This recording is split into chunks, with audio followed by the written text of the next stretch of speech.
From Wish TV and the All Indiana Podcast Network, this is the News 8 Daily 8 Podcast, a Wish TV News 8 update. Hi, this is Hannah Mordeau, and this is your News 8 Daily for Friday, August 1st. Can you believe it? The first day of August, and it is feeling refreshing outside. We are starting in the 60s. We're going to get up, warm up a little bit, but not have that humidity. It is just going to be a wonderful weekend and a fantastic Friday. Indiana State Fair officially is back today. The 2.5-week run includes foods, rides, live music, arts, crafts, animals, and more. News 8's Malia Van Ostren went to the fairgrounds this morning as the gates opened at 8. Gates are open, the crowds are starting to form, and it is beautiful out here, so it's the perfect time to come up. I'm going to step aside so you can kind of get a good look at the crowds right now. The Ferris wheel is starting to move a little bit, but this year's theme is Soundtrack of Summer. You can kind of hear the sounds in the background with the bands. Music lovers will appreciate the Art of Music Experience, a brand new exhibit exploring iconic album art and the stories behind them. And there's also live music across multiple stages every day. There's some things you should know before coming to the fair, checking out the weather, of course, and making sure you have a plan put together so you don't miss out on any of the fun. Another new attraction, Wolves of the World, the only traveling wolf pack show in existence, plus the fan favorite 4-H competitions. And of course, all the deep fried favorites from pickle pizza, if you're brave enough to try that one, or elephant ears, which is my personal favorite. So you can see people enjoying the food trucks. Those are now open right now. The fair is open 8 a.m. to 11 a.m. on Tuesdays, Fridays, and Saturdays, and 8 a.m. to 10 p.m. Wednesdays, Thursdays, and Sundays. They are closed Mondays. But so much happening today, and we're just getting started. I'll continue to be live here at the fair in our midday show so we can have way more of the fun, and we'll show you a little bit of the good treats that are available today. At the State Fair, I'm Malia Van Ostren for Wish TV and WishTV.com. Organizers say safety is a top priority at the fair. The State Department of Homeland Security says all 50 rides passed inspection ahead of today's opening. Inspectors tell us there are a number of things they look out for. Sure that the stop switches are working properly. We're making sure that all of the seat belts are working in order. Any sharp edges are taken care of. We don't want anybody getting cut, hurt, pinched, so we check all that type of stuff. He also says they make sure rides are not too close to fencing. Fair organizers suggest you make your own safety plan and check the weather before you go to the fair. You can easily do that on our Storm Track 8 weather app.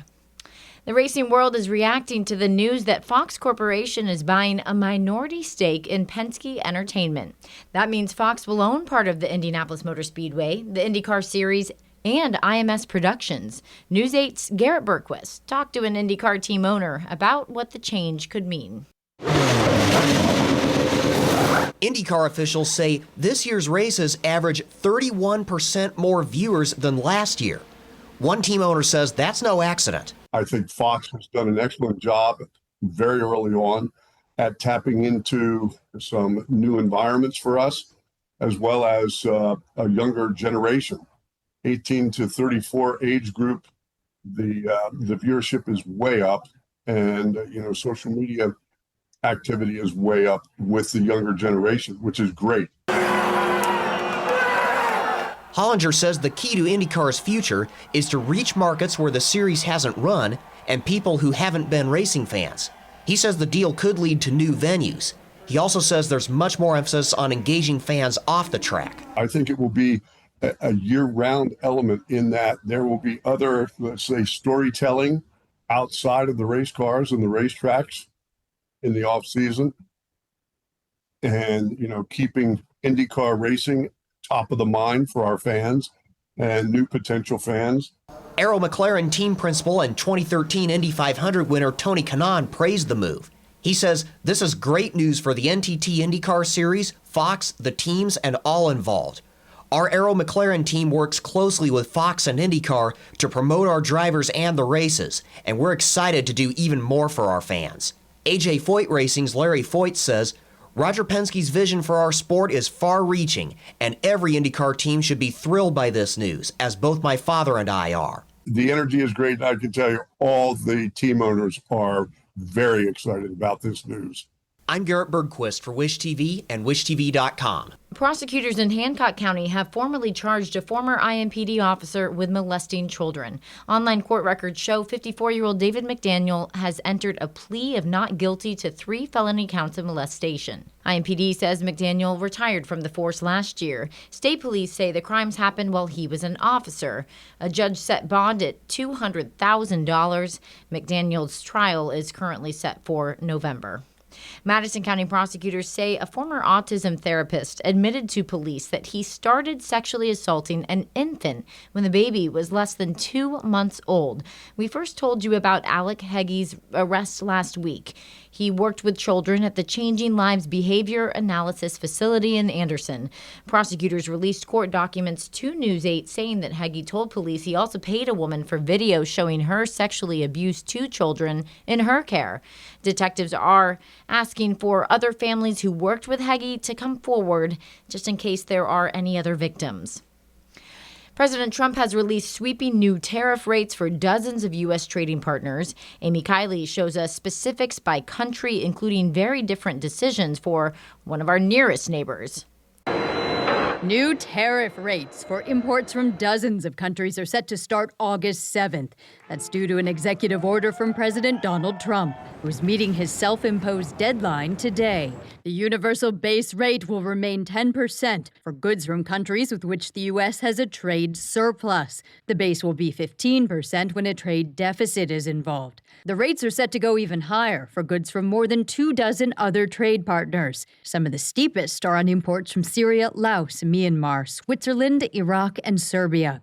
Notably, the duty on Canadian goods will be 35% for imports that aren't compliant with the USMC trade agreement. Mark Carney, who's in charge there, is kind of the anti-Trump, to be honest. I mean, everything Trump would do, say, or think is the opposite of what Carney would do, say, or think. Most products from Mexico are getting another 90-day pause. Mexico has agreed to terminate those non-tariff barriers and to continue to work with us in good faith. The Trump administration says it hopes foreign producers will help U.S. businesses cover the costs of the tariffs. The American economy will boom like never before. Stock market declines yesterday suggest many investors aren't so sure of that. Several U.S. businesses say they can't afford to pay the tariffs without increasing prices for American consumers. You're going to see price increases for the average American family of around $2,400 annually and a smaller economy. I'm Amy Kiley for Wish TV, WishTV.com. President Trump says he's bringing the presidential fitness test back to public schools. The test was a fixture for years, gauging how athletic students are through tests of push-ups, pull-ups, and 1-mile run and other exercises. President Obama ended the test in 2012 after some experts criticized the focus on athletic achievement as opposed to overall health. Trump's order also establishes a national sports council that the president says will deal with other issues such as the transfer portal for college athletes. The skirl of bagpipes may still be ringing through Bloomington this morning. Pipes and drums were a highlight of our Wish You Were Here visit to the city. News 8's Phil Sanchez, Farron Franzak, Marley Thomas, and Daybreak's Colin Bailey were there. They got a chance to talk with people about what makes the city special and see performances. Our team also talked to a woman who's moved around the country but now calls Bloomington home. It's so inviting. There's cultural. There's so many between the students and the people that stay here and everything, and it's just enjoyable to be around. The city's Taste of Bloomington starts tomorrow. It runs from 3 until 10 in the evening. Our next stop is Westfield. Come out and meet the team next Thursday at Grand Junction Plaza. Our Wish You Were Here series continues through the end of this month. The Indianapolis Colts might be sleeping in a bit this morning after the team's first ever practice under the lights in Grand Park last night. The workout ran until 10. The Colts kick off their regular season less than 1 week from today. They play the Ravens in Baltimore. When our sports team talked to the head coach, Shane Steichen, about the night practice, he shared a very specific memory. I've kind of wanted to bring back like that Friday night feel when you're in high school playing under the lights. That was always a special time for myself and a lot of these guys, doing that. So to have that opportunity to do it here, at Grand Park in front of our fans, I thought it was really special. The team has open morning practices tomorrow and Sunday. Then the next one is not until August 9th. Jim Irsay's estate is on the market for $12 million. The mansion where the late Colts owner lived is in Carmel near the Crooked Stick Golf Course. The Addison Group shared pictures of it. It's really impressive. You can see them on wishtv.com. That group is the company helping to sell the mansion.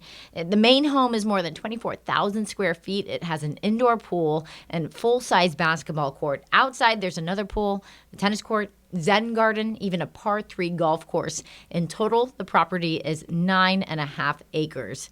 But $12 million. So if you have that money, look into it. And this has been your News 8 Daily. From Wish TV, I'm Hannah Mordeau. Watch us on Wish TV and wishtv.com.